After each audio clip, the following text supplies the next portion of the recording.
Hi అండి, అందరికీ నమస్కారం. Welcome to our channel. ఈరోజు కూడా నేను సరికొత్త వీడియోతో మీ ముందుకు వచ్చాను.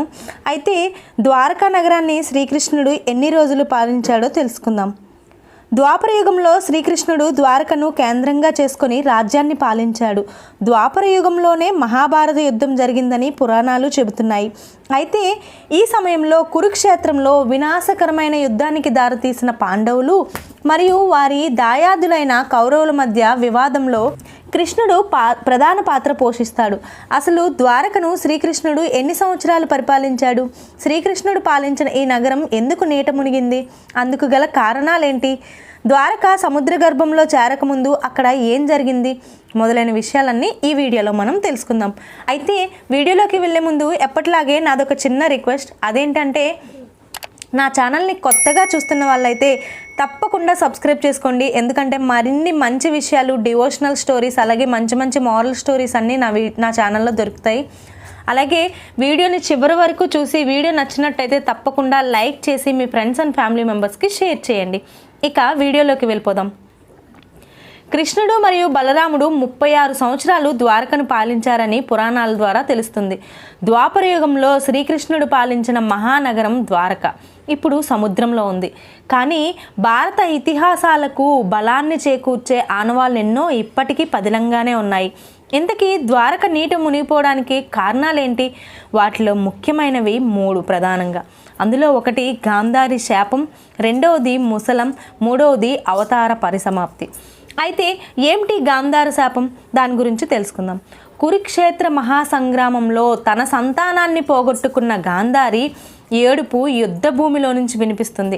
ఆ సమయంలో అక్కడికి వచ్చిన శ్రీకృష్ణుడు, పాండవులు వెళ్తారు. ఆగ్రహంతో ఊగిపోయిన గాంధారి శ్రీకృష్ణుడిని నిందించడం ప్రారంభిస్తుంది. నేను నిత్యం పూజించే శ్రీ మహావిష్ణువు రూపమైన నువ్వు కూడా నా గర్భశోకాన్ని ఆపలేకపోయావు అంటుంది. నీ తల్లి దేవకిని అడిగితే తెలుస్తుంది కడుపు కోత అంటే ఏంటో. దేవకికి కృష్ణుడి కన్నా ముందు పుట్టిన 7 సంతానాన్ని కంసుడు చంపేస్తాడు. అందుకనే దేవకికి తెలుస్తుంది అంటూ శోకాలు పెడుతుంది. ఆమె ఆవేశాన్ని చూసిన తరువాత కూడా చిరునవ్వు నవ్విన కృష్ణుడు ఇదంతా జరుగుతుందని ముందే దుర్యోధుడిని హెచ్చరించానని సమాధానం చెప్తాడు. అప్పటికీ ఆమెలో ఆగ్రహం చల్లారదు. నాకున్న విష్ణు భక్తి నిజమైతే, నా పతిభక్తిలో ఎలాంటి లోపం లేకపోతే ఈ రోజు నుంచి సరిగ్గా 36 ఏళ్లకి నువ్వు మరణిస్తావని శాపమిస్తుంది. అంతేకాదు, యాదవులంతా కొట్టుకుపోయి చనిపోతారు, ద్వారక నీట మునిగిపోతుంటుంది.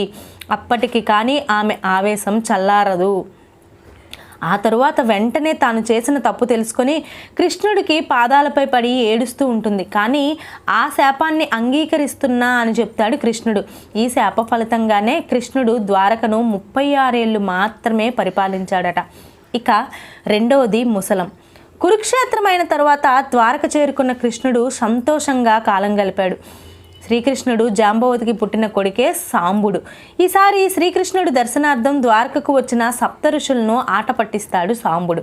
ఆడపిల్ల వేషంలో వెళ్ళి తనకు ఏ బిడ్డ పుడతారో చెప్పమని అడుగుతాడు.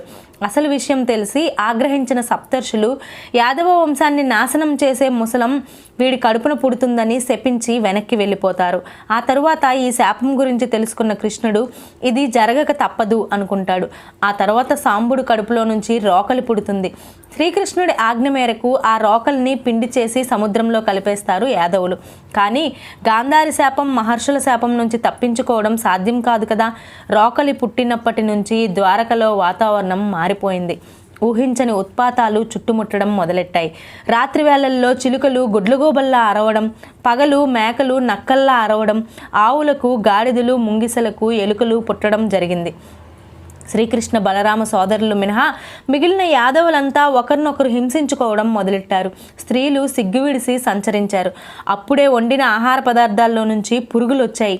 ఎక్కడ చూసినా అశుభ సూచనలే. ఇక గాంధారి సప్తర్షులు శాపం ఫలించే సమయం వచ్చేసిందని కృష్ణుడికి అర్థమైపోయింది. సముద్ర తీరంలో చనిపోవడం ఉత్తమం అని భావించిన కృష్ణుడు జాతరకు అందరూ తరలి రావాలని పిలుపునిచ్చాడు. అవసరమైన ఆహార పదార్థాలు తీసుకుని జాతరకు వెళ్లారు ద్వారకవాసులు. అందరూ సముద్రం వద్దకు చేరుకోగా బలరాముడు అరణ్యాలకు వెళ్ళిపోతాడు. రాజు అయిన కృష్ణుడు ఎదురుగానే సురాపానం అంటే మద్యపానం సేవించడం, జంతువులను చంపి తినడం, వాదనలకు దిగడం మొదలుపెట్టారు. అప్పటి వరకు ఎంతో వినయం వినమ్రతతో ఉన్న ప్రద్యుమ్నుడు, కృతవర్మ, సాత్యకి వీళ్ళంతా కూడా ఒకరినొకరు ఎగతాళి చేసుకున్నారు. వాగ్వాదం పెరిగి కృతవర్మ తల నరికేశాడు సాత్యకి. సముద్ర తీరంలో మొలిచిన తుంగకి రోకలి ప్రభావం ఆక్రమించి ఉంది. అక్కడి నుంచి తీసిన కత్తి అది. కృష్ణుడు వారించేందుకు వెళ్లేలోగానే తుంగ, పీకి ఒకరినొకరు కొట్టుకొని ప్రాణాలు విడుస్తారు. ఈ విధంగా కృష్ణుడు చనిపోయి ద్వారకను 36 ఏళ్ళు మాత్రమే పాలించారని చెప్తుంటారు. ఇక మూడవది ద్వాపర యుగాంతం. ప్రాణాలతో మిగిలిన దారుకుడు బభ్రుడిని తీసుకొని బలరాముడు వెళ్ళిన మార్గంలోనే కృష్ణుడు వెళ్ళిపోయాడు. ఆ తరువాత కృష్ణుడి కాలుని పక్షిగా భావించి వేటగాడు బాణం వేయడం, కృష్ణావతారం చాలించడం జరిగింది. ఆ తరువాత ద్వారక నీట మునిగి ద్వాపర యుగం అంతం కాగా కలియుగం ఆరంభమైంది.